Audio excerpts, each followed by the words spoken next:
Before we begin, do this right now. Like the video, subscribe, and comment one word: control. If you're serious about mastering money instead of being controlled by it. Because what you're about to hear is not financial advice. It's psychological warfare. And if you leave in the first 3 minutes, you'll miss the one technique that rewires how your brain reacts to money forever. Let me ask you something uncomfortable. Why do you feel powerful when money enters your account, but anxious the moment it leaves? Why does spending feel good for seconds, but regret lasts for days? Why do smart people still make emotional money decisions? Here's the truth. No one tells you. Your brain treats money like survival. Loss activates the same neural pain centers as physical injury. Risk activates fear circuits. Unexpected gains trigger dopamine spikes, like gambling. You're not bad with money. You're untrained. Centuries ago, Japanese warriors understood something modern people ignore. The real battle is internal. Before stepping into combat, they practiced detachment.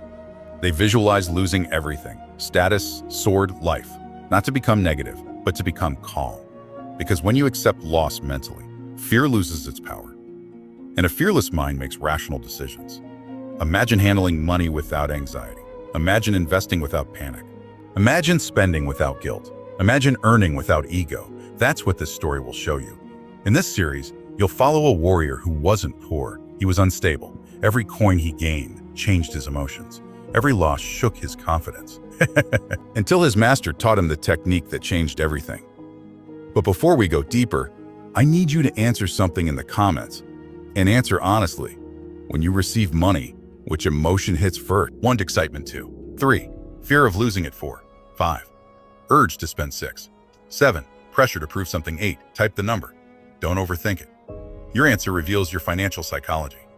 And in Chapter 1, you'll meet the warrior who discovered that money doesn't destroy people. It exposes them. Let's begin. Kanji Sato was not poor. He was unstable. Every time money entered his life, his emotions followed. When his trading profits rose, he felt invincible. When markets dipped, his chest tightened. When unexpected expenses appeared, he panicked. It wasn't the money. It was what money did to him. Kenji lived in Edo, during a time when discipline defined men. Warriors trained their minds harder than their bodies. Yet Kenji, though intelligent and ambitious, was a slave to numbers. One profitable week made him arrogant. One loss made him doubt his worth. He began to notice something terrifying. His identity changed with his income. On good days, he walked taller. On bad days, he avoided eye contact. One evening, after losing a significant sum due to a rushed decision driven by fear, he stormed out of his house and wandered toward the outskirts of the village. His mind was loud. Well, I must recover it. I can't fall behind. What will others think? That's when he saw an old swordsman practicing alone under the fading sun. The man's movements were calm, precise, controlled, no anger, no rush. Kenji watched for minutes before speaking. "How do you stay so steady?" he asked. The old man lowered his wooden sword. Steady about what? About everything. Loss, risk, pressure. The swordsman studied him. "You are not afraid of losing money," he said quietly. "You are afraid of losing identity." The words hit harder than any blade. Kenji felt exposed. "What do you mean?" "When your wealth rises, you feel powerful. When it falls, you feel small. So you chase stability through numbers. But numbers cannot stabilize a mind." Kenji clenched his fists. Then what can?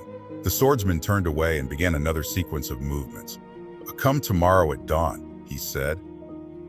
"If you are ready to learn why your brain betrays you." The next morning, Kenji arrived before sunrise. The training did not begin with money. It began with silence. The swordsman handed him a bowl of water filled to the brim. "Walk across the courtyard," he instructed. "Do not spill a drop." Kenji scoffed internally. This was pointless. Halfway across, his thoughts wandered. He imagined recovering his losses. He imagined proving himself. He imagined future gains. Water spilled. "Again," said the swordsman. This time, Kenji focused only on the bowl. Step, breath, balance. He reached the end without spilling. The swordsman nodded. "Your money decisions spill because your mind wanders into future fear and past regret." Kenji stayed silent. The lesson was simple, but powerful. Your brain under financial pressure imagines future disaster, and fear hijacks logic. "Tomorrow," said the swordsman, "you will learn the first warrior technique." Kenji felt something unfamiliar. Not excitement, not anxiety, Curiosity.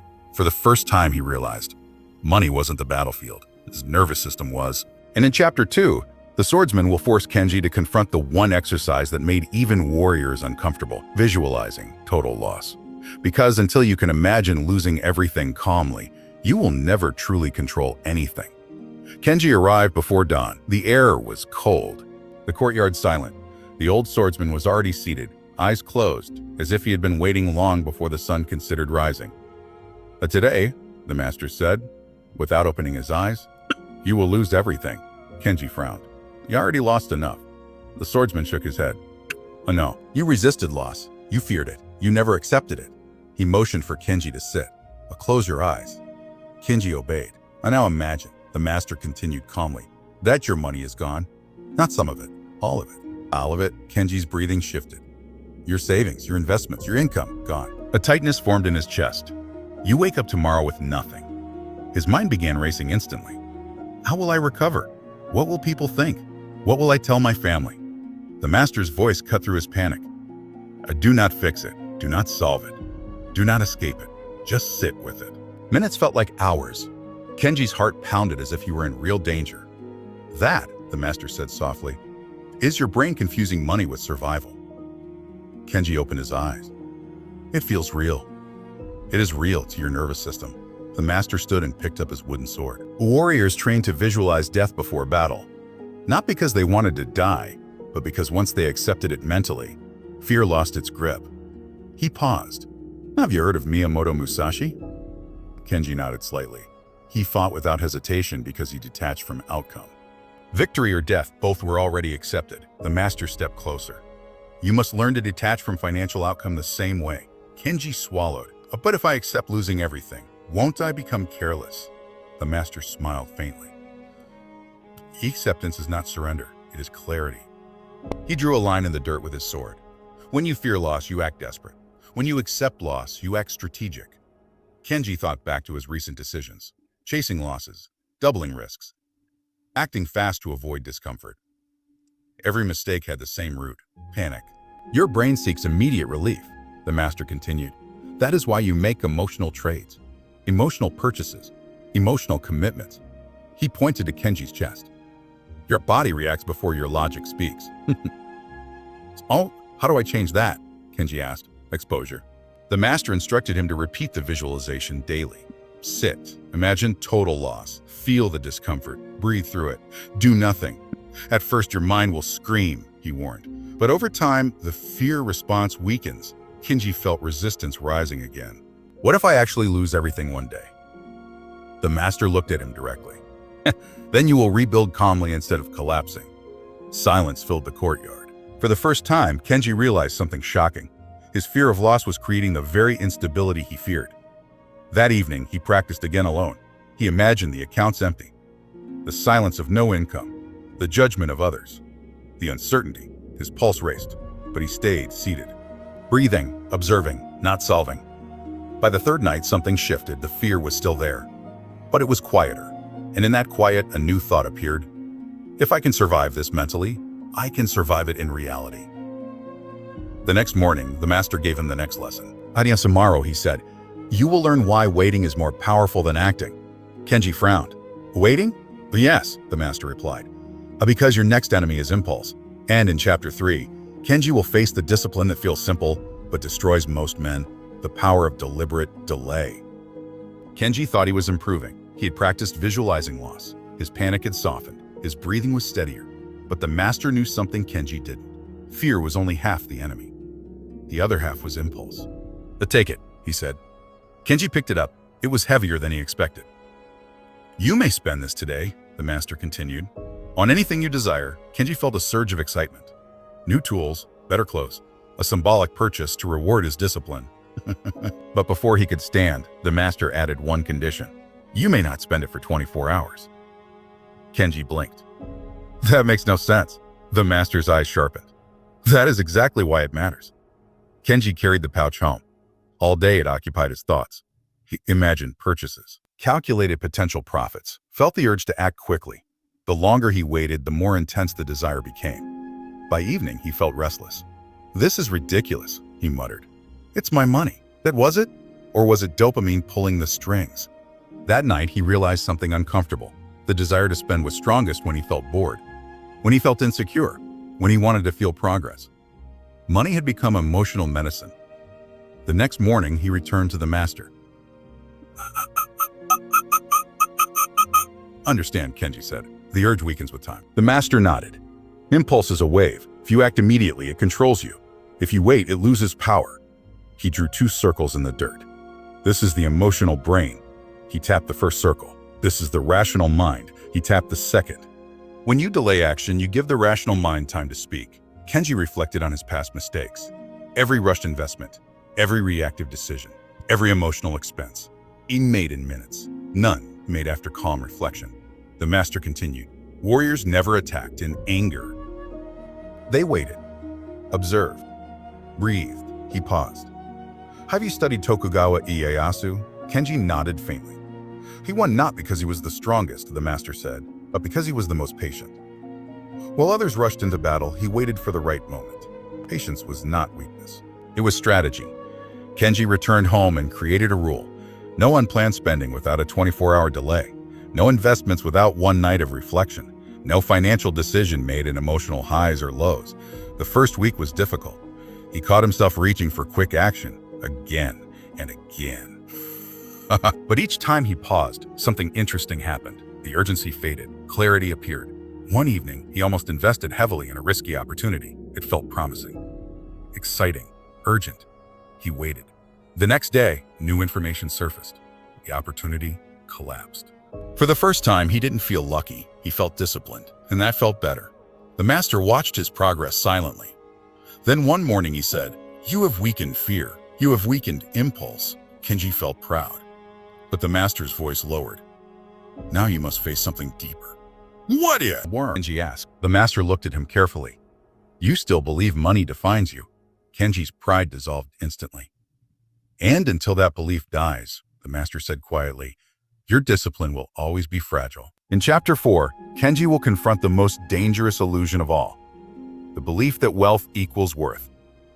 By now, Kenji was calmer. He no longer panicked at small losses. He no longer rushed into emotional decisions. He had begun separating his identity from his income. But the master knew something dangerous still remained. Comfort. Comfort makes discipline soft. At dawn, the master handed Kenji a simple meal, plain rice and water. But for the next 30 days, he said, "You will live below your means, far below." Kenji frowned. "But I can afford better." Ken's frowned. "But I can afford better." That is exactly why you must do it." The master stood. Weapons are sharpened through friction. The mind is sharpened through voluntary discomfort. Kenji returned home confused but obedient. He reduced his spending dramatically. No luxury meals, no unnecessary purchases, no impulsive upgrades. He tracked every single coin. At first it felt restrictive, then it felt revealing. He began noticing patterns. He spent more when stressed. He justified purchases when bored. He overspent when trying to impress others. Money wasn't leaving randomly. It was leaving emotionally. One evening, while reviewing his records, he felt something unexpected. Control. Not the fragile control of having more money. The solid control of needing less. The master later explained it clearly. When you prove to yourself that you can survive with less, money stops intimidating you. Kenji realized something powerful. His fear of losing wealth had always been tied to lifestyle. He wasn't afraid of being poor. He was afraid of being uncomfortable. The master continued training him physically as well. Longer stances, heavier wooden swords, slower repetitions. Why heavier? Kenji once asked. So the real sword feels light. The lesson was obvious. Train under pressure. So real pressure feels manageable. The master referenced a principle practiced by warriors influenced by Zen discipline, similar to teachings that shaped figures like Yamamoto Tsunetomo, who emphasized mental readiness over comfort. If you rely on ideal conditions, the master said, you will collapse in real ones. Weeks passed. Kenji noticed something fascinating. When market volatility appeared, his pulse barely changed. When income fluctuated, he adjusted calmly. Because deep down he knew, I can survive with less. That belief changed everything. One night, as rain tapped against his roof, Kenji counted his savings. Not with excitement, not with ego, but with neutrality. For the first time, money felt like a tool, not a source of identity, fear, or validation. The next morning, the master studied him carefully. "You are almost ready," he said. "Ready for what?" Kenji asked. "To understand the final truth." Kenji felt a quiet anticipation. "You have trained against fear. You have trained against impulse. You have trained against ego. You have trained against comfort." The master's eyes sharpened. "But there is one final enemy." "What is it?" Kenji whispered. The master stepped closer. "Attachment to control itself." Kenji didn't understand. Not yet. But in Chapter 6, the final chapter, Kenji will face the realization that transforms discipline into freedom. And only then will he truly master his brain on money. Kenji believed he was ready. He no longer panicked at losses. He delayed impulses. He separated worth from wealth.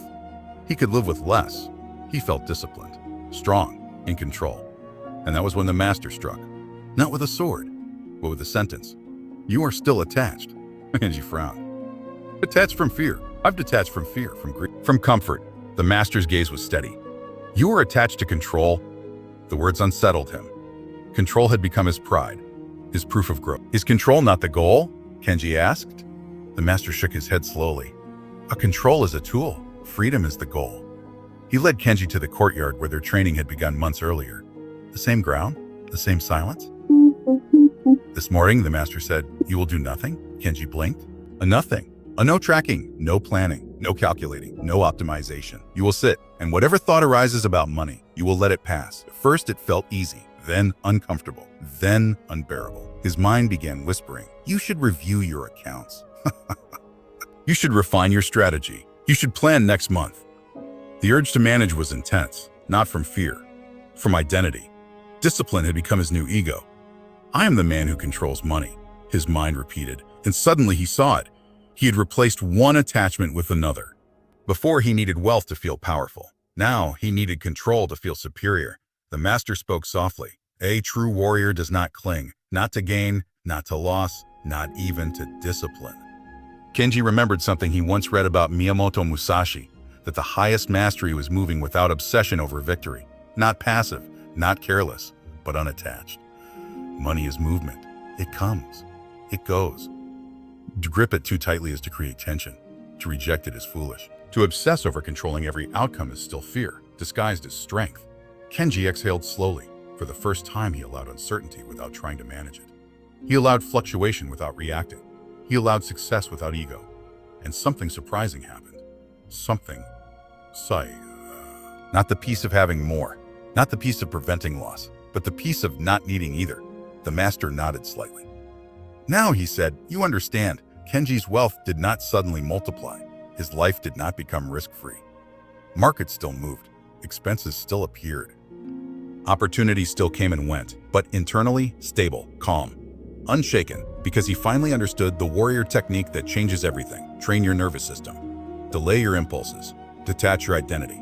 Embrace discomfort. Release obsession with control." Money stops being emotional. It becomes strategic. And strategy, when calm, compounds.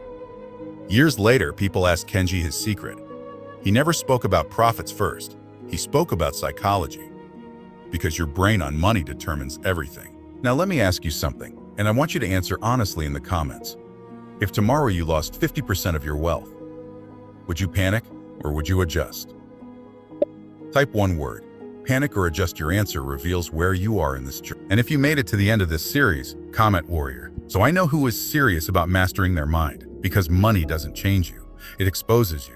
The question is, are you ready to be unshakable? Ooh.